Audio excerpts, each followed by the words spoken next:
On YouTube, there was a lot of different speakers out there that were motivational. And it's funny because I heard, it just was random, YouTube presented a video of something you created. And you know what's funny is it really resonated with me.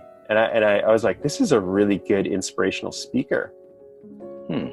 And what I actually didn't remember your name. You said, you know, I'm Angelo the Motivator.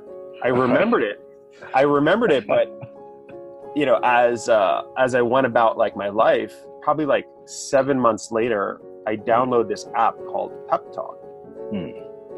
And you were on that app. So like there's a whole sequence. So Greg, there's this really cool app called Pep Talk.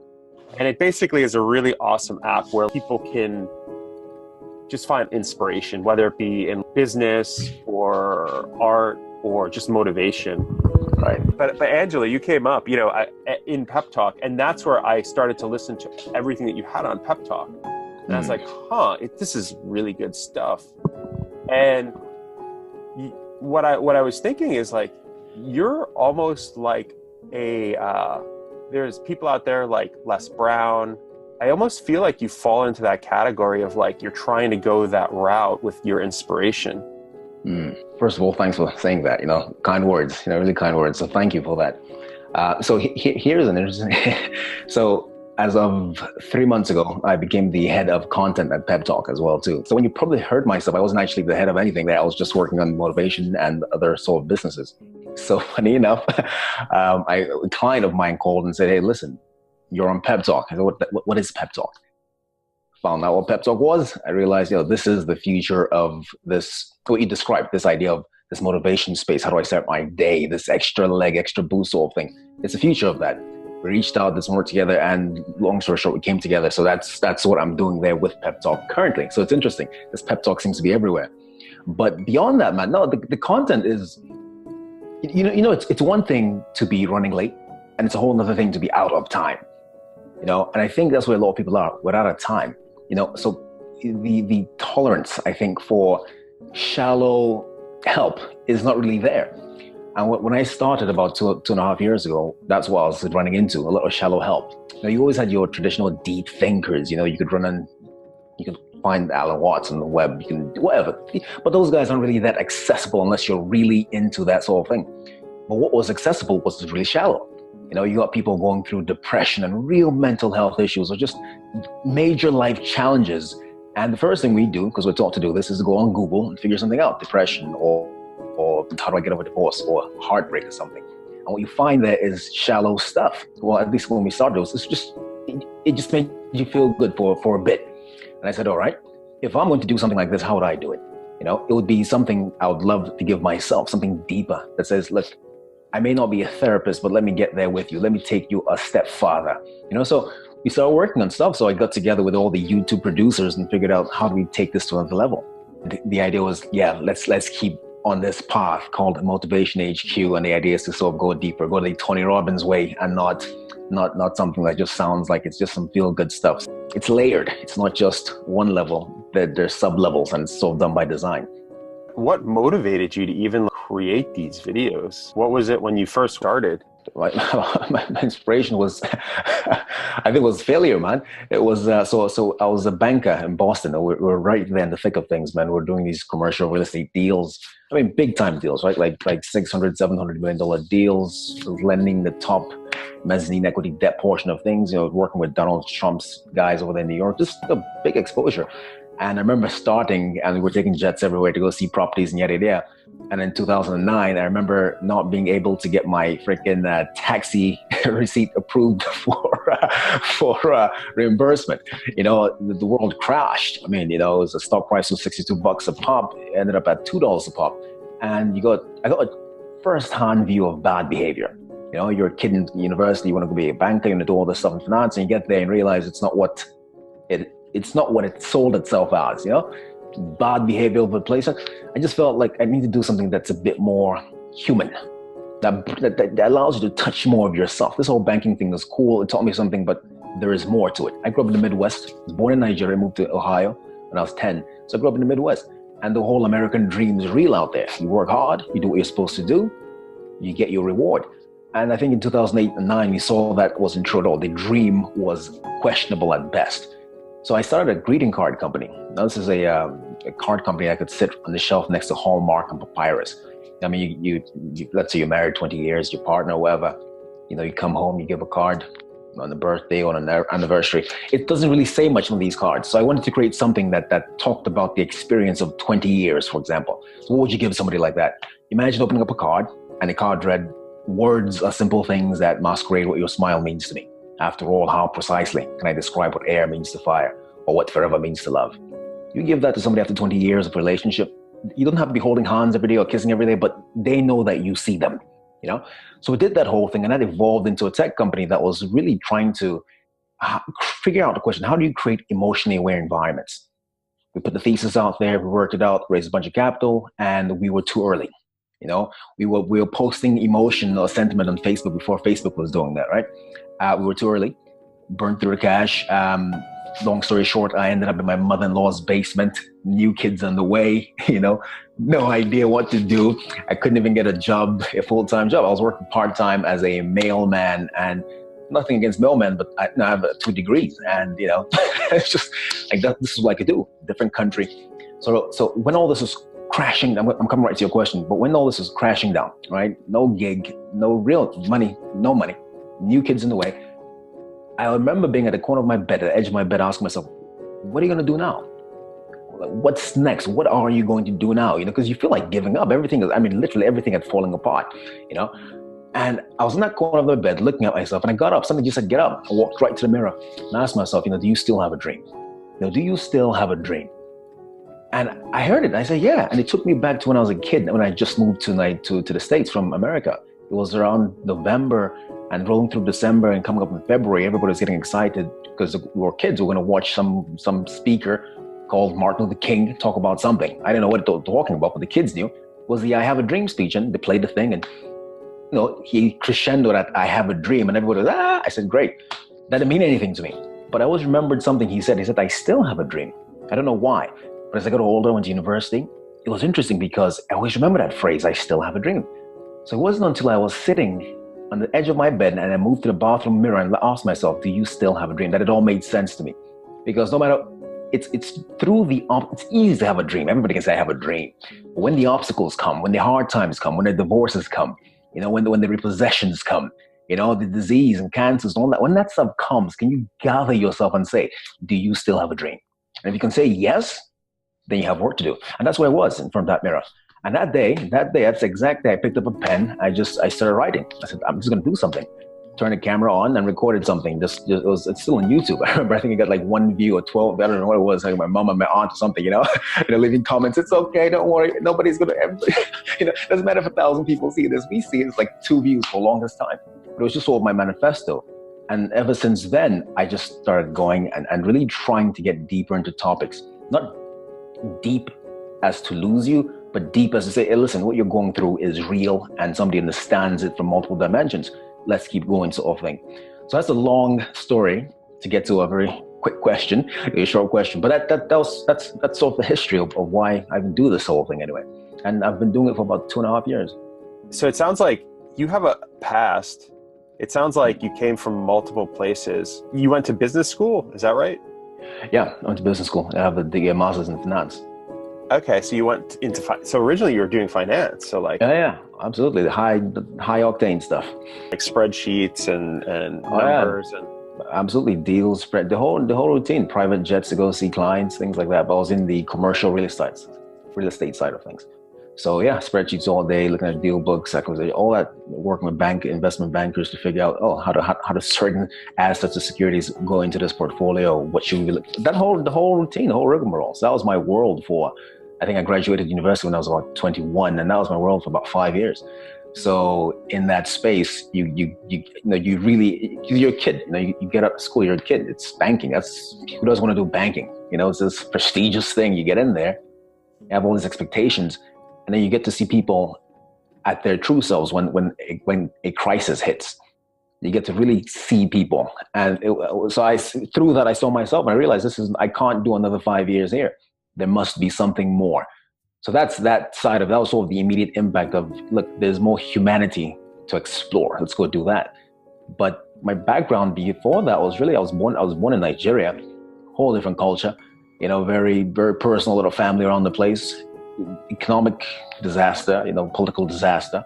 So we left, we had sort of these political refugee sort of things, and landed in Cleveland, in the interesting neighborhoods of Cleveland.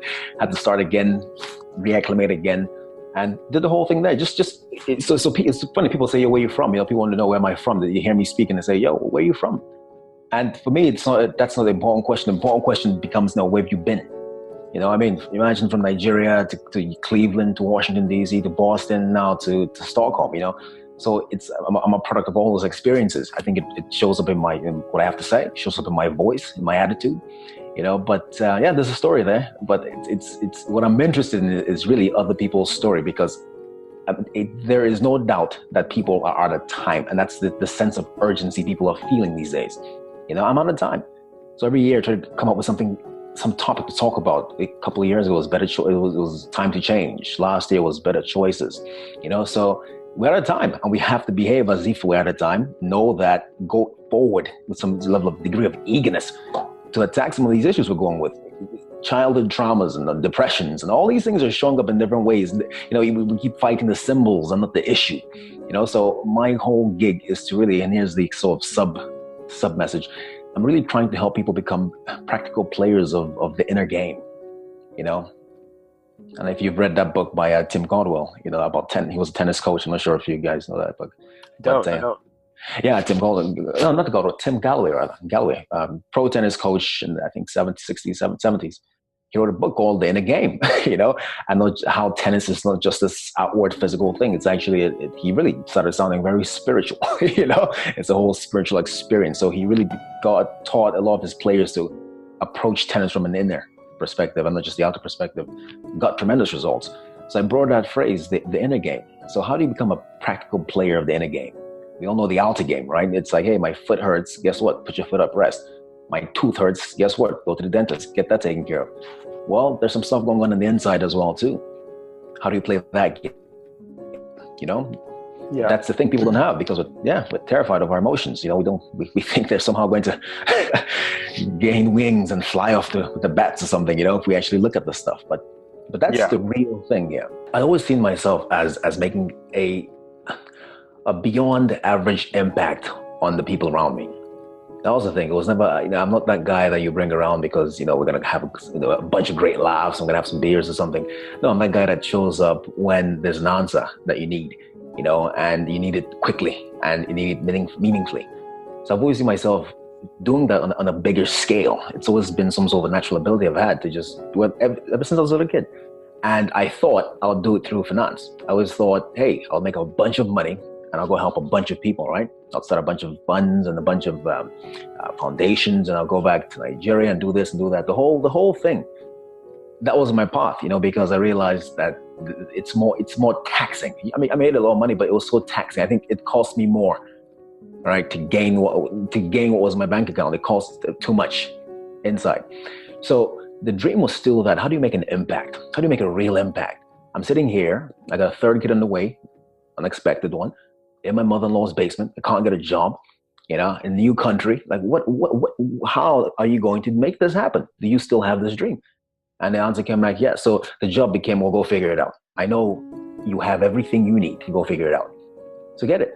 So that was my whole thing. And as soon as I told myself yes, it became, all right, impact is not this. You don't have to be Mahatma Gandhi or anything like that. Dude, who's next to you? And so really and truly, I went to I didn't have enough money, so I couldn't go to the gym, so I was outside in the kids' playground, doing pull-ups and all that kind of stuff. And these neighborhood kids, teenagers, would see me and say, "What are you doing?" And they would join me, and we'd start talking, and they would reveal certain things. They're having issues at school, or with bullying, or with just relationships. And as we're lifting, we're talking, and I noticed, I was really impacting these kids. So that turned me on again. Out there it is, another one.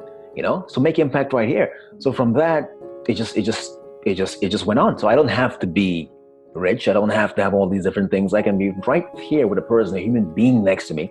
And as long as I'm able to live my dream through helping them, I'm tasting my dream. What else is there? And with that attitude, it just grew and grew and grew. And next thing you know, the videos doing millions of views and so on and so forth. And clients are calling. So that's where it came from. That's the mindset I was in at the time in the mirror.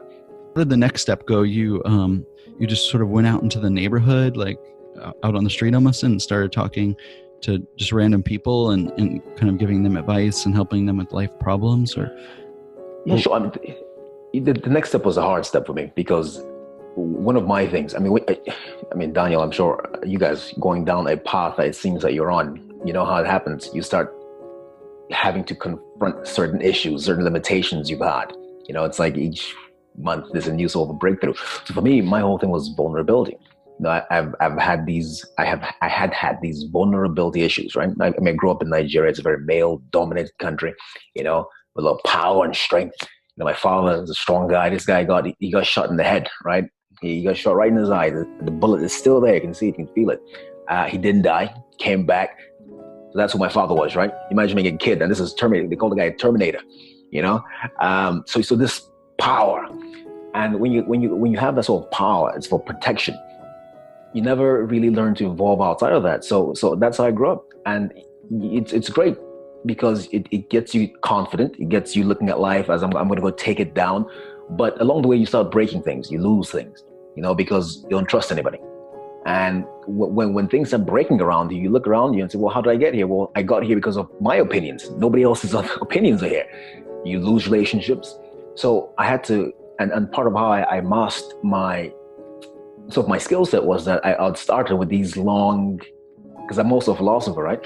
So I started with these long philosophical posts on YouTube that were, I guess, subconsciously but intentionally designed to hide access to me, right? So here's what I'm saying. I was hiding behind words. And if you're going to do this work sincerely, you have to be able to be vulnerable, meaning you have to let people in.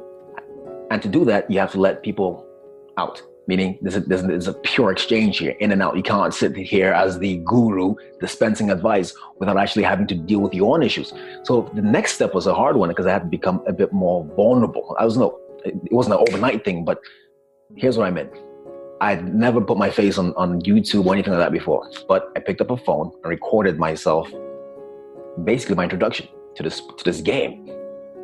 Terrifying, because, you know, that's, you know, if I'm actually an introvert, you know, you would know it, but I'm actually an introvert, and that's a terrifying thing, you know, to be there talking to the world. Even if your mom and your aunt are the only people who see it, it's still a terrifying prospect. So I started there, sweating the whole time, and then outside, just training and exercising, the kids would come up, and I wasn't looking for them, but they would come up, and we just talk. And that's one thing. Once I'm with a human being, I don't care if I'm an introvert or not. If you're next to me and you have an issue, we're going at it. So that was the simple part, but it was the other part, because this is a technical world. If you're not online, you're not anywhere. So it started with that one video, me, was still online there, and then gradually trying to get the craft to be more meaningful, to be helpful, to get to people like you who hear it and say, whoa, there is something in here that's for me. I don't know what it is, but something in here is for me. It doesn't quite sound like anything I've heard before. Something in here is for me. And that was the whole thing. You know, my Instagram handle is called Curiosity Gospel. People think I'm a preacher, you know, so they think, I don't want this religious stuff around me, because I call it the gospel. I call it gospel only because, you know, like Eric Thomas, for example, this guy, I'm not sure if you guys know him, but his whole gospel is a gospel of grind. Go out there and grind.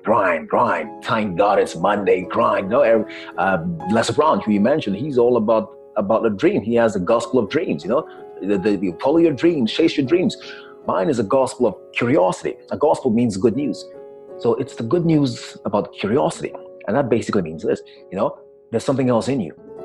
There's something else in you. And that's what I'm speaking to the people. When I speak to anybody, whether it's just one-on-one or just the videos, whatever, it's that whole thing. What else is in you? Because that's the same question I have to ask myself. What else is in me? Now I'm sitting here, I got nothing left, quote unquote. I got nothing. Everything is falling apart. But what else is in me? There's something else there. And once you begin to ask that question, if you let it, you'll almost hear a whisper tell you where to go. Go here, take left, you know, do this, do that kind of thing. And if you follow that, you realize, like, my God, look where I've ended. How did all this happen? You know, because there's something else in you.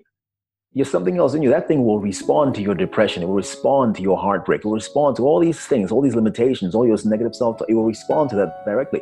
But you've got to start feeding that thing. What else is in me? So that's what I do. You know, my gospel is one of curiosity. It's not a religious thing. Some people think that, but it's not. You know, I think the different levels of out of time. You know, there's some people who, they need an uncle. You know, Eric Thomas is like your uncle who's a no-nonsense uncle. You know, it's like, hey, I don't play that crap. Here's the deal. Get up, stand up, get your butt up. That's sort of his big. And he can use his voice in a way, and he can throw his emotion in a way that just feels like, whoa, I have no excuses here. It's like Gary Vaynerchuk. You know, he's another kind of guy. You know, Did he make Wine Library or? Yeah, that guy. Okay, yeah. Wine Library, VaynerMedia. The guy is like Mr. Internet. You know, so we did a video. I did a video sort of just describing why he's so powerful. You know, his team reached out to me and said, "Hey, guy, this is on point." But people like that, he's meeting you at different points. You know, so I'm meeting people at this point where it's like, okay, I've heard that, I've heard this, but there's something else I haven't heard yet, and it goes back to this whole curiosity thing about me. So yeah, and I think it's effective to have sort of people coming at it from different places, because we're all at different spots, trying to get to the same place, but starting at different spots. So it sounds like this sort of this vision you had or dream, well, it came in part from your almost subconscious, like this inner voice speaking to you about like what that dream might be, but then also came from like actual experience, like out in the neighborhood, like trying to help kids that were exercising and maybe came to you with problems and you'd give them advice. Do you remember some specific like cases with those children who had problems and that looked to you for help? Yeah, sure. I mean, there was a guy, great guy, you know, but just a poor self-image, you know, poor self-image. And self-image is everything, you know, self-image is self-talk, self-image is reality. So I'm talking to this guy, and you know, we're lifting. I have my tight stuff on, and my muscles are rippling, all that kind of stuff. And he shows up, and he's just there. I could see he was just there watching. He was just watching, and after a while, it got sort of awkward. This is Sweden. Sweden, you don't gawk in Sweden. You don't do that. You know, it's very, you know, I get you one bread, one butter, keep the line moving kind of thing. You know, you don't want to expose yourself too much. You know, you kind of look at the corner of your eye and keep walking. But this kid was there, he was just hanging out. So I thought that was really, I said, this is unusual. So I said, there's something that's speaking to this kid right now. He doesn't look like he's fit. He doesn't have that self-image. You know, I said, why are you hanging out over there? I mean, what do you want to rep? Do you want to jump in here? I said, no. I said, why not? He said, no, I'm just watching you because, I mean, you look good doing it. You know, you look like you know what you're doing. I said, you've been there for 5 minutes. There's something more than that. You know, I mean, Sweden, they speak sweet English over here. So this is a conversation that was happening very fluidly, you know? So I said, there's something more than that. Like, what would you be doing right now if you were me? You know, just to kind of probe the guy a bit. And he said, well, I'm not you. I'm never going to be you. So it's not a good question, you know? I said, well, there you go. I said, why couldn't you be me? You know, and we start like that. So he discovered the fact that here's a guy who really, his whole self-image comes from, you know, when he was a kid. He was always told he was chubby, stop eating all the chocolates, yada, yada, yada. And that, of course, has this negative impact. So he sees himself as somebody who will never be fit. So there's no point. But when I saw this kid standing back, looking at me, there was something in him saying, that's for me. No, that thing there is for me. Because I'm telling you, the context of the society we live in does not allow you to really sit there and watch a person. So for him to do that was a big step. You know, it told me something major. So we started talking, and that's the gig. So I work with a kid who I said, yo, come on. I didn't tell him I was going to work with him. I said, come here, I'll show you how to lift yourself up. I'll show you how to do this. And we train. So he jumps on. You know, 6 months later, the kid is ripped. You know, is ripped, and that's what was speaking to him. And of course, being ripped isn't the point, but the point is the self-confidence. That's what he needed. He was a confident kid when he was a little kid. It was something his grandmother told him at 7 years old that because we started talking, so probably about 4 months in, he pinpointed it down. The grandmother used to give all the cousins candy and take everything from me. Right? Imagine that you're 7 years old, your grandma is giving all this kids, and your grandma trying to make sure, you know, trying to help him, but as a kid, you know, that sticks with you. So he had been reacting from the 7-year-old self the whole time, you know. So what we were doing there, by virtue of training, hanging out, talking, was really allowing him to get to work off that emotional body. That's what it was. So you know, after a while, your mind becomes your body. the body, I should say, the body becomes a mind. This is what happens when you repeat certain thoughts. Your body becomes a mind. So you start eating, and that's your mind. So we had a therapy session essentially, so stuff like that. That was one clear example I remember, because the kid was just gawking, so what is going on here? So that's one. So it's almost like the kid, he was watching you and just sort of observing you because you were in the same space there.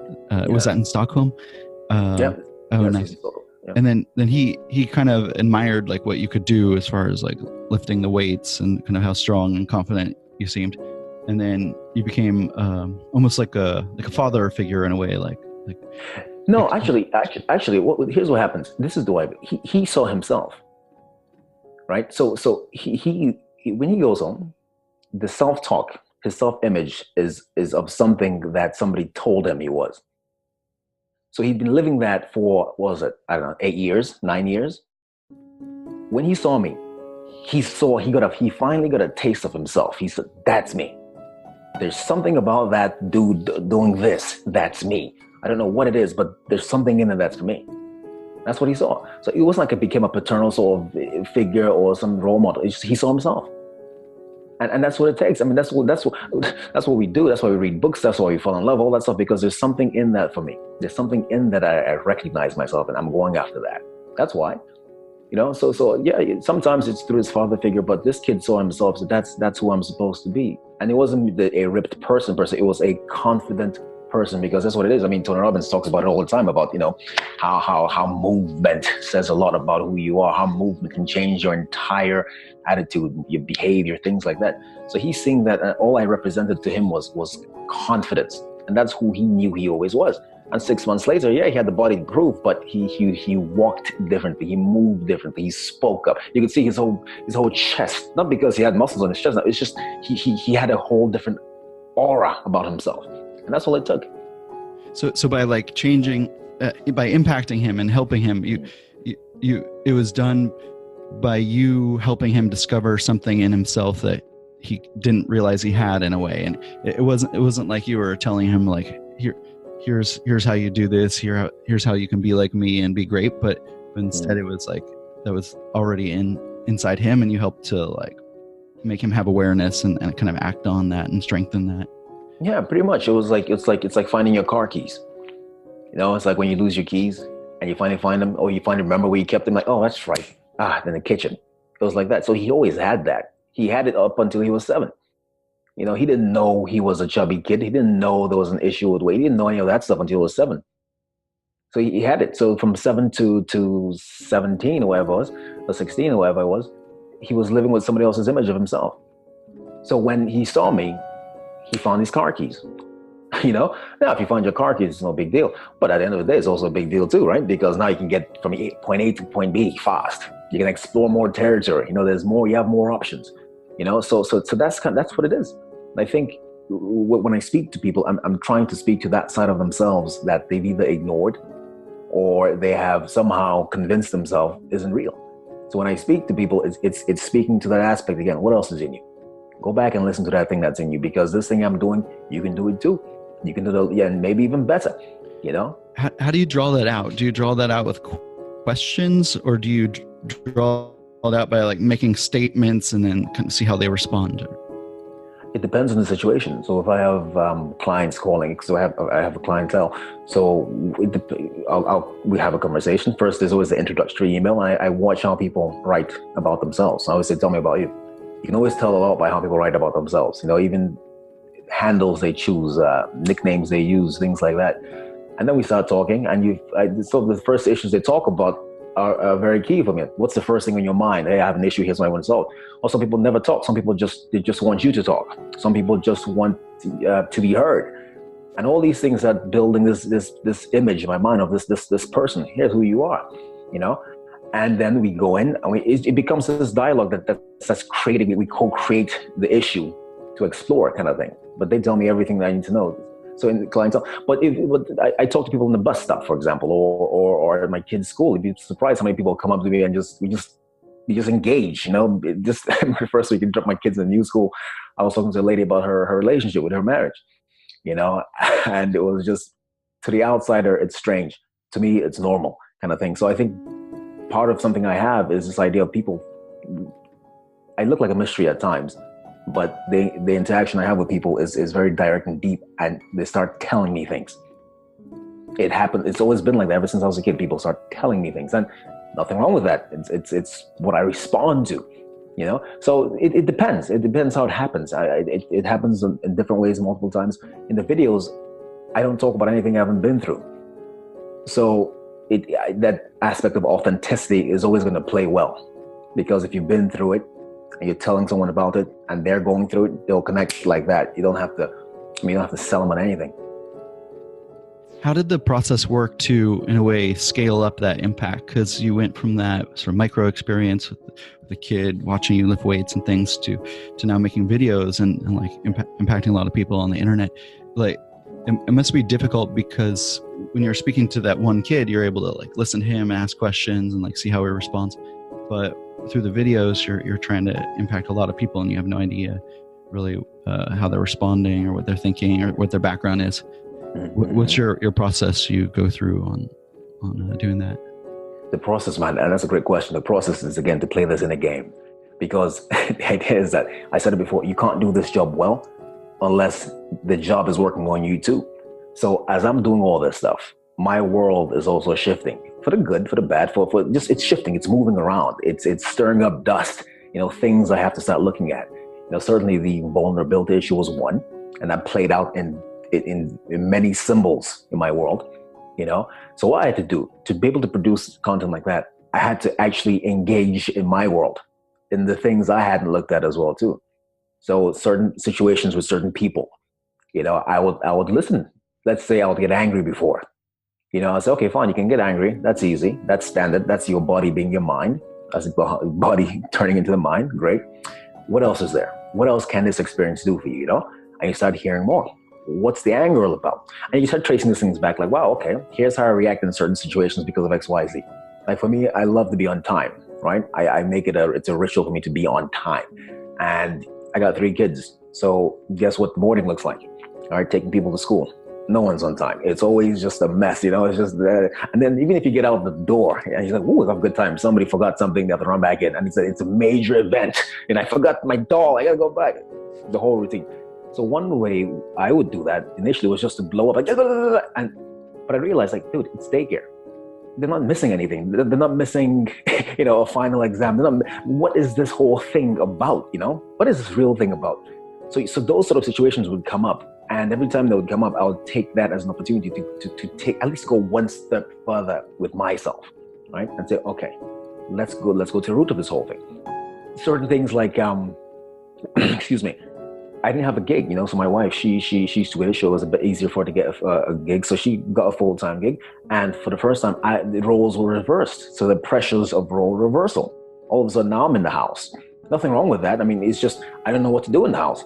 I'm like, so I got kids. I got to take them to school, pick them up, and cook, and do all this stuff. And I got my daughters want to play this tea game with you, and they want to do things with you, and you got to bake cookies, and it just wasn't my scene. So I remember for months, I just couldn't get with that. So there was this opposition to that whole thing. Not because I believe in gender roles. I just wasn't used to that whole thing. And then I said, you know what? I can do better here. I can make better lunches. I can make better dinners. I can even learn how to bake some brownies. I can do all that stuff. Why aren't you doing it? Are you hiding behind the pressures of role reversal here? Because, you want to be out there. You want to be out there looking for work. You've tried everything. Nothing has happened. What are you going to do now? Okay, let me maximize the value of this moment right now. So guess what I started doing? I started making better lunches, started playing all those little tea games and doing the things with the kids, baking cookies, all that jazz, having good. And I was enjoying the experience, and even more, I was enjoying them enjoy the experience too. And I got a lot of value from that. And I realized, look, there's more. So all these things were happening in my world, and I'll be taking lessons from that and moving them into the speeches. So it allowed me to go deeper into see, once you're doing it authentically, you're not guessing. You're talking about where you've been. Now, if you have a gift of being able to convey that idea, it becomes even more impactful. But I don't talk about things I haven't been through. That's my gig. Well, I'm really fascinated by how you've taken this realization that you had the dream of helping people, impacting people, and kind of changing lives when people are maybe going on in a wrong, not a like less than optimal direction. But then taking that and sort of making a living off of it, and like adding entrepreneurship to the mix. How did you go from that moment of like the selfie, cell phone, first video to now where you're at now, like making a living off of that? Yeah, I mean, so the first thing is impact. It's like, oh, this is I finally found my impact. Right now, there's a lot of work I have to do to maintain that, as I was just talking to you guys about, right? In terms of, hey, how do you properly engage with the issues in your world now that you're moving into this space, right? The space will move into you as well too, good and bad. How do you deal with that? Okay, so yeah, I found my impact, and that's a big thing. So I'm also a business student, right? I mean, I'm a finance guy. I've always been a business kid, right from hustling on the street as a little kid. I've always had that. So my whole thing is about, now how do you scale this?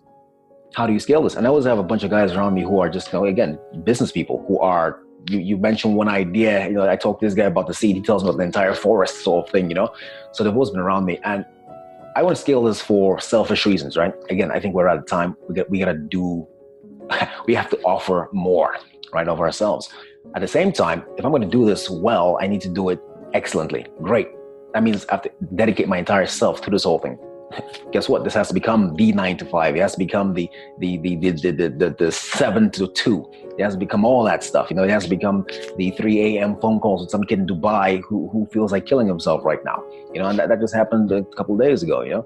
So to do that properly and not destroy the life I've built, you have to have balance. You have to have management. You have to have a system. You really have to have a process. So as soon as I figured it out that this was my impact, I set up a process around my impact. That's the key. Set up a process around your impact, because if you can't do that, you destroy whatever value you're trying to offer and whatever value you've created. Right? This is where people get sick. This is where people just go off in the deep end. They either get too spiritual or they get too technical or whatever, or they start. It's the small drips of stuff that ruins your family life. It's taking the one phone call here, answering the one email there. Next thing, your kid's out there playing ball against the wall by himself, and you're like, yo, okay, this isn't what I signed up for, but I'm stuck. I don't know how to get out of it. So set up a process around the impact. And just coming out of the business world and other entrepreneurial ventures, I already had the mind frame for that. So setting that up was easy. It was just the hardest part about this whole thing is staying true to the call of impact. That is the hardest thing. You think you have it today just to be slapped with a new issue tomorrow that questions everything you just put out there. That's the thing. And the layers that show up, things you're not even thinking about. Like I didn't even realize I was doing that, or I didn't realize that was the sort of impact that I was making. Do I want that? And then releasing some of this stuff. It's the payoff for holding on to some of these bad habits or negative thoughts. It's too much sometimes to give up. You want to hold on to because you've known them for 20 something years or 32 years. You've known them, they've been with you, they've comforted you, and now I have to give this up. Yes, you do. If you want to go to the next level, if you want to really be able to help somebody out, because people call me up and say, listen, I'm at the end of my road. I got 3 kids and I have no idea what to do. I looked at the pills, in a very interesting way this morning, and the only thing that stopped me is because I heard my kid asking for bread. More bread. That was only, this is a conversation that happened right before summer, and you hear that. I don't take that on. I don't carry that burden, but I do think it's a responsibility because this is a role I've stepped into. So people saying I never thought I'd get here. This is why we did the video on depression and suicide. Because of the situation like this. People will call you and just, I've hit the end of my road. I don't know what. These aren't broke people. These are like successful people. These are, when you talk to them, on the outside, like, wow, what happened? You have everything going on. You just paid me, $4,000 for this, package. What, you have all this stuff. What's going on? And it goes back to the same thing. They're stuck somewhere. And the separation that they feel on the inside becomes the isolation that they experience on the outside. This is huge. This is Demi Lovato, right? Somebody who's so successful and all of a sudden drug issues and so on and so on. This is what's happening. Now, this level of separation, so this is just a specific case like addiction and things like that. The root cause of addiction is loneliness. When you actually get down to it, it's loneliness. But there's all this disguise around the whole thing why it's not loneliness. But it is. There are elements of yourself, aspects of your personalities that are not being expressed, that have been, I hate to use the word, but suppressed, because environment will always push out the personality you're going to express. And when you've been told you're this, you're that, certain parts get really quiet. They don't go away. They're still there. It's like the kid that's tugging at your garment for attention. You never pay attention to the kid. Kid's still there. So all that stuff becomes the separation that you experience in the inside. Boom, it becomes the isolation that happens on the outside. All these, another young rapper just killed himself or overdosed last week. And you see these patterns over and over and over again. And to play a role in affecting that thing, you have got to be willing to stay on your path and keep doing the work and go in and go further and go in and go further. Not losing yourself completely, but just being really realistic about the cost of having an impact. I mean, you guys entrepreneurs, you know the deal. It's like there's a cost to having impact, a major cost. Yeah. When you were saying like your process for getting stuff done, people talk about work-life balance, and then I heard like a really successful person say, no, it's work-life integration. There's a way to be an entrepreneur. Maybe people don't talk about that also. That's for like 3 kids and produce those videos. You figured out a way to like do more with, you only get 24 hours in a day. That's right. That's right. That's right. Absolutely. That's why I talked about the importance of creating a process around your impact.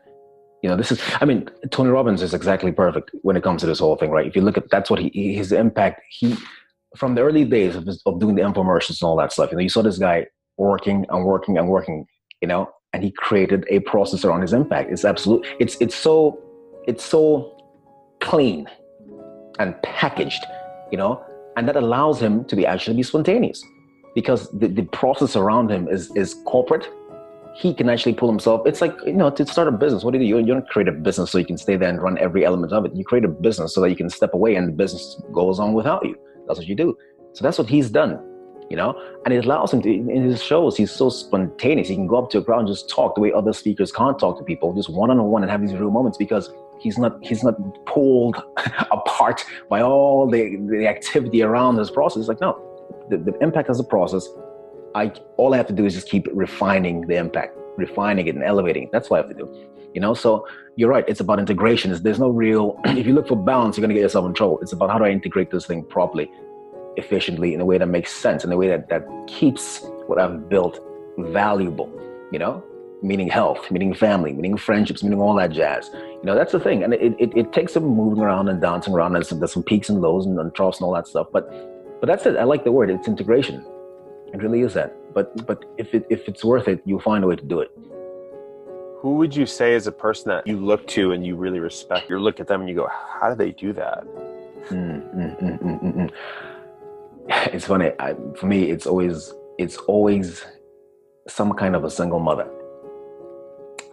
It's I don't have these massive idols and all that stuff like that. I really don't. I'm not. That's my thing. I'm not impressed with all that kind of stuff. It doesn't impress me. I love the unnoticed story, the nuance, right? That's in the drama. That's what I look for, and it's always the single mother. Let me say the archetype of the single mom, but let's just say that, because it's very difficult for a woman to raise a man. It's very difficult. I don't care what we say about this new age, whatever jazz. It's all good, but it's very difficult. What you end up seeing is that a lot of women are raising boys that turn into men they can't stand. Because how do I raise a man? And you see a lot of men who want to be fathers but can't be fathers. They don't know how to be fathers.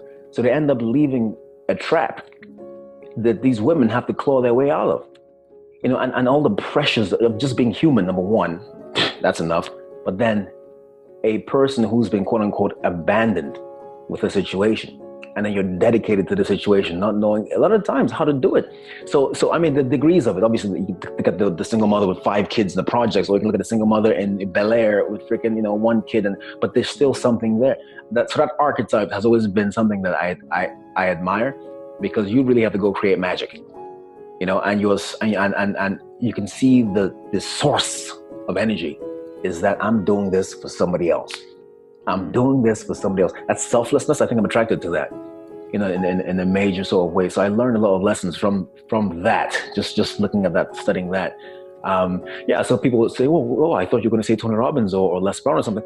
No, not. I mean, those guys have done it. They've done that, they've put the blueprint down. It's not a mystery.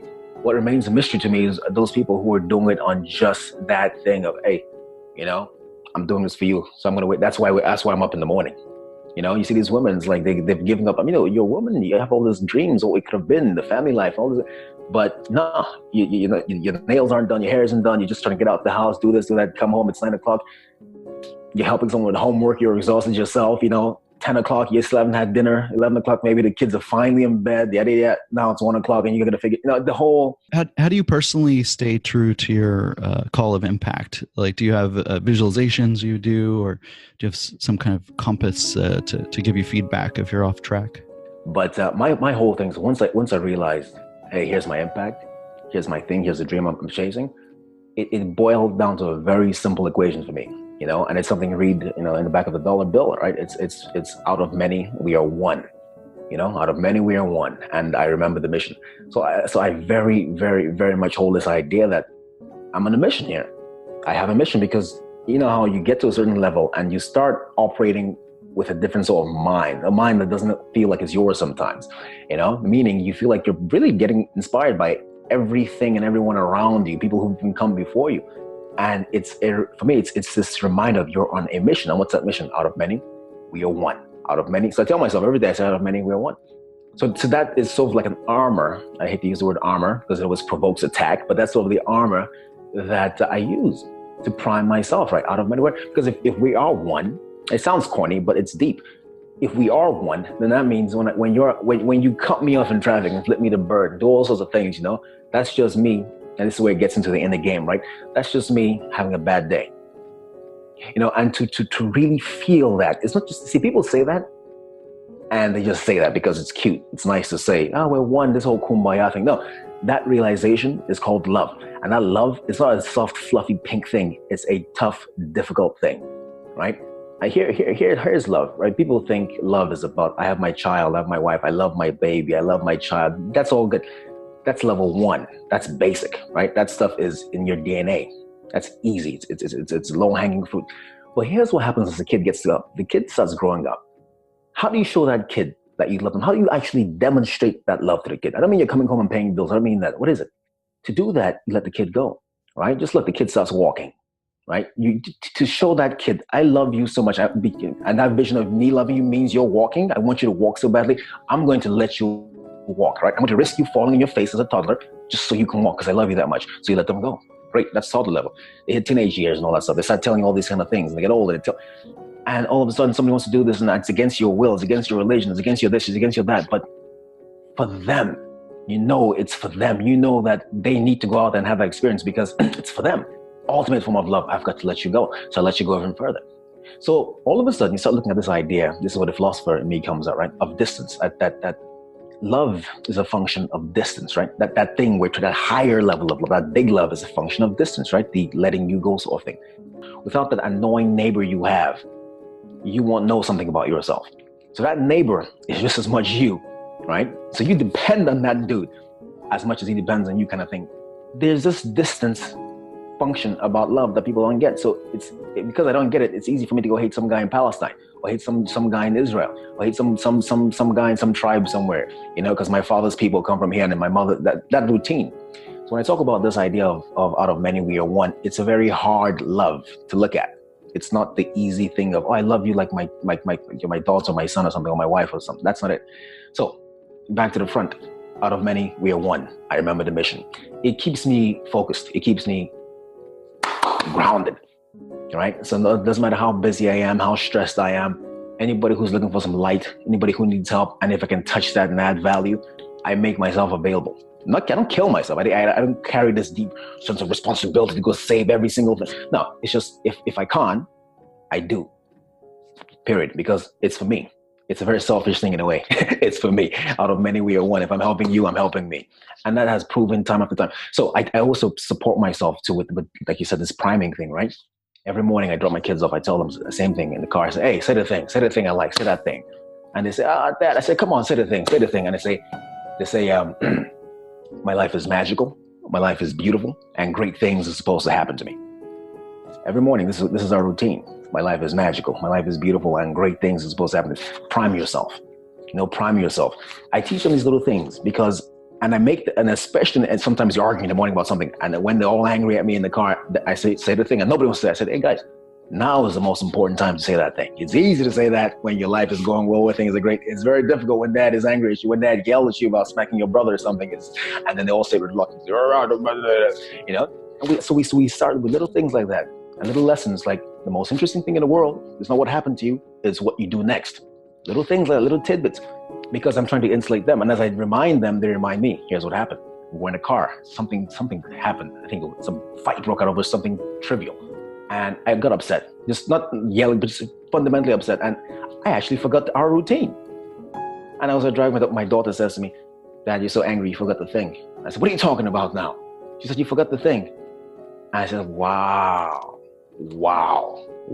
So I said, yep, I said, my life is magical, my life is beautiful, and great things are supposed to happen to me. So she brought me back, and she's 8.